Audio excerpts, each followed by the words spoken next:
करवा चौथ व्रत की सरल पूजा विधि आइए इस वीडियो में देखते हैं। कैसे करवा फेरे जाते हैं, सुहाग लेने का नियम और आप सभी को करवा में क्या भरना है, कुंवारी लड़की, सुहागिन महिलाएं सब कैसे करवा चौथ व्रत करें, सरगी लेने के संपूर्ण नियम इस वीडियो में आपको मिल जाएंगे। राहु काल का शुभ समय भी आप जानेंगे। सबसे पहले 2 करवे की आवश्यकता पड़ती है। चाहे तो एक मिट्टी का करवा ले सकते हैं जो कि कुप्पी वाला होता है, या चीनी का बना हुआ भी करवा आता है जो इसमें मैंने गेहूं ऊपर से ढके हुए हैं। इसके अंदर आप ये जो करवा होता है यह गौरा माता का करवा होता है। इसके अंदर आप सभी को या तो मिठाई भरनी होती है या आप सुंदर रूप में इसमें काजू बादाम अर्थात ड्राई फ्रूट भर सकते हैं, इच्छा आपकी है। इसके ऊपर आप सभी को एक गेहूं का पात्र रखना होता है। दूसरा करवा जो लिया जाता है उसमें जल भरा जाता है जिससे चंद्रमा को अर्घ दिया जाता है। ठीक है, अब हम सभी जैसे छोटी सी यह पूजा होती है तो एक कलश लेंगे। कलश के अंदर 1 रुपए का सिक्का, हल्दी की गांठ, अक्षत, पुष्प और दुर्वा डालेंगे। जल और गंगा जल भर लेंगे। साथ के साथ 5 आप जो पत्ते हैं, आम, अशोक के कोई भी पत्ते होते हैं वह आप रख लीजिए। ऊपर से गेहूं की महत्वता है चतुर्थी व्रत में, तो गेहूं के दाने रखकर कटोरी में एक दीप कलश स्थापित करें। कलश के मुख पर मौली बांधकर स्वास्तिक बना लीजिएगा। ठीक है, बाजार में चौथ माता की इस तरह से मूर्ति प्रतिमा मिल जाती है। ध्यान रहे पूजा के समय आपका मुख पूर्व या उत्तर दिशा की ओर होना चाहिए। सुंदर सुसज्जित रूप में लाल पीले रंग के कपड़े पहनकर 16 श्रृंगार से युक्त होकर किसी पूजा स्थल पर चौकी विराजमान कर लीजिए। चौकी में लाल या पीला वस्त्र बिछाकर गेहूं रखकर चौथ माता की मूर्ति प्रतिमा स्थापित करें। और जैसे मैंने दोनों करवे रखे हुए हैं आप उस तरह से रख सकते हैं। हमारे क्षेत्र में तो इस तरह से करवे जो है एक शादी के समय ही कुप्पी वाला मिल जाता है, दूसरा हम हर साल नया लाते हैं। ठीक है, कोई भी प्रश्न हो आप पूछ सकते हैं, आपका अपना चैनल है। करवे के नीचे थोड़ा गेहूं रखकर और जो दीप कलश हम सभी स्थापित कर रहे हैं उसके नीचे थोड़ा गेहूं रखकर आप कलश को जो चौथ माता है उनके दाहिने हाथ की तरफ रख लीजिएगा। जो करवे हैं उनमें आप इस तरह से चंदन या सिंदूर की टिक्की लगा सकते हैं या स्वास्तिक बना सकते हैं, इच्छा आपकी है। ठीक है जी, तो यह बात हो गई करवा चौथ व्रत में पूजा की जो सामग्री होती है उसकी। ठीक है, अब इस बार 10 तारीख को यह पूजा होनी है तो आप सभी 10 तारीख को ही यह पूजा करें। जैसे कि इस दिन राहु काल का अशुभ समय सुबह 10:41 से 12:10 के आसपास हो रहा है, तो राहु काल में आप पूजा शुरू ना करें। और किसी भी दिन पूजा पूरे दिन और रात्रि में कभी भी की जा सकती है। ठीक है जी, यह व्रत निर्जल किया जाता है अर्थात बिना पानी का यह व्रत किया जाता है। तो आप सभी सुंदर रूप में सुबह इस पूजा को संक्षिप्त रूप में करें। जैसे कि महादेव की आप पूजा जरूर कीजिएगा। इस दिन मैंने पूजा चौकी में महादेव की मूर्ति रखी है, इसमें गणेश जी भी हैं, तो आप चाहें तो अलग से गणेश जी रख सकते हैं, नहीं तो मैंने सामान्य महादेव का परिवार पूजा में रखा हुआ है। आप सभी सरगी कब लेंगे? 4 बजे से पहले पहले आप उठकर सरगी ले सकते हैं, जिसमें ड्राई फ्रूट, पूरी तरह से जल, जूस इत्यादि आप ले सकते हैं। अपनी क्षेत्र मान्यता अनुसार लीजिएगा। 10 तारीख की सुबह 4 बजे से पहले पहले। उसके बाद न तो पानी पीना होता है और न ही कोई चीज खाना होता है, तो इस चीज का आप जरूर ध्यान रखें। 10 तारीख से पहले 9 तारीख को ही आप अच्छी तरह से साबुन शैम्पू लगाकर बाल धो लीजिएगा। उस दिन आप खाली सादा पानी से बाल धोइएगा। ठीक है जी, यह बात हो गई। अब अपने दाहिने हाथ में थोड़ा पुष्प और अक्षत लेकर या गेहूं के दाने लेकर अपना नाम गोत्र बोलें सुबह पूजा चौकी लगाते समय और कहें कि हे महाप्रभु, हे चौथ माता, हे गणेश जी, आज मैं अपने करवा चौथ व्रत को पूर्ण करने जा रही हूँ, इस व्रत का मुझे फल दीजिए, ऐसी प्रार्थना कर कर संकल्प ली हुई वस्तु को जमीन पर छोड़ दीजिए।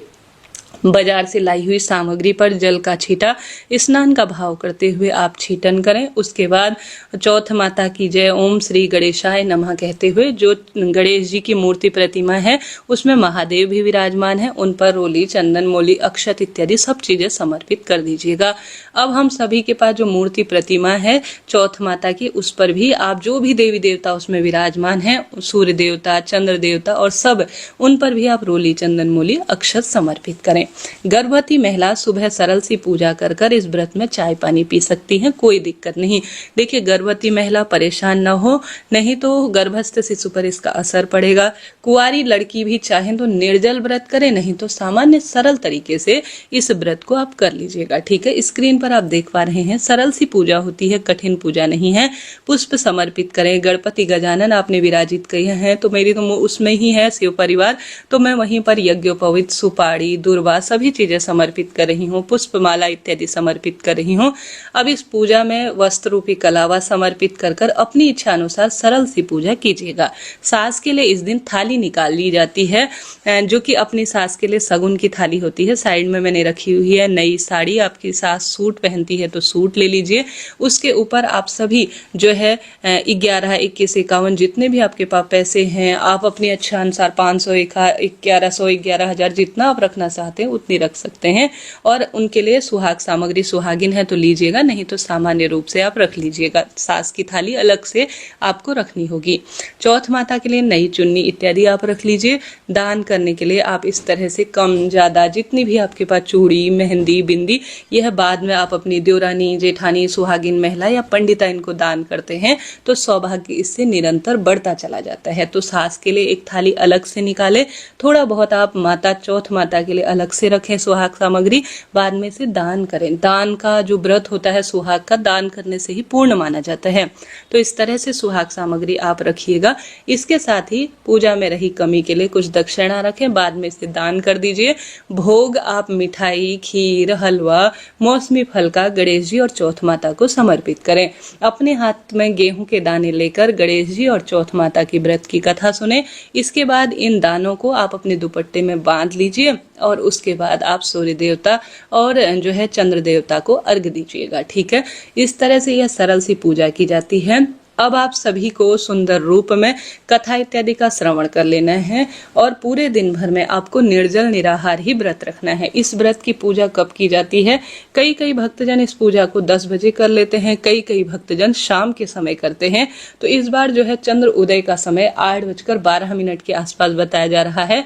आप इसी समय अपने जो है पूजन पाठन को संपूर्ण कर कर भाग्य की रेखाओं को प्रबल करें। कई 11-12 बजे भी पूजा कर लेते हैं, परंतु अधिकतर क्षेत्रों में शाम को ही पूजा की जाती है। स्क्रीन पर आप सास की थाली देख पा रहे हैं, इस तरह से सास की थाली आप निकालिएगा। आप शाम को व्रत खोलने से पहले उन्हें दे दीजिएगा। शाम की पूजा का शुभ समय 5:16 से 6:29 के आसपास रहने वाला है। सभी चीजें मैंने आपको दी हुई है।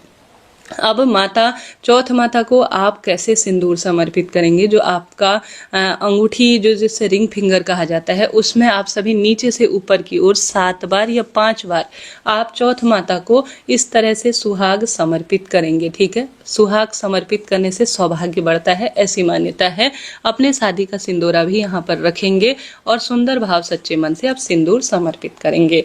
इसके बाद आप सभी को करवे फेरने होते हैं। देखिए, इस तरह से 2 करवे, एक में हमने ड्राई फ्रूट या मिठाई भरी है, दूसरे में हमने जल भरा है। एक से हम सूर्य भगवान को, चंद्र भगवान को अर्घ्य देंगे। दूसरा जो करवा है उसे, जो ड्राई फ्रूट वाला है, गौरी माता का है, उसे हम सभी अपनी सास को दे देंगे जब बायने के रूप में। ठीक है, अब इस तरह से अपने दोनों हाथों को आपको क्रॉस करना है। ध्यान रहे आपस में करवे टकराए नहीं। आप सभी को इस तरह से प्रार्थना करनी है, सुहाग दे माता, सुहाग ले माता, सुहाग दे माता, सुहाग ले माता। 5 या 7 बार आपको इस तरह से करवे फेरने हैं आपस में। अगर आप साथ में होते हैं तो साथ में ही करवे फेर लिए जाते हैं, तो बिल्कुल चिंता, टेंशन नहीं होती है। ठीक है जी। अब पूजा के अंत में कपूर और एक अलग से दूसरा दीपक हम प्रज्वलित करेंगे। गणेश जी और चौथ माता की आरती हम गालेंगे। पूजा में रही कमी के लिए, भूल चूक के लिए क्षमा प्रार्थी हो जाएंगे और जल को लोटा जो है यहाँ पर भगवान जी के समक्ष हम रख लेंगे। ठीक है, इस तरह से आप चौथ माता का व्रत संपूर्ण कीजिएगा। साथ के साथ आप सभी की यह पूजा पूर्ण हुई।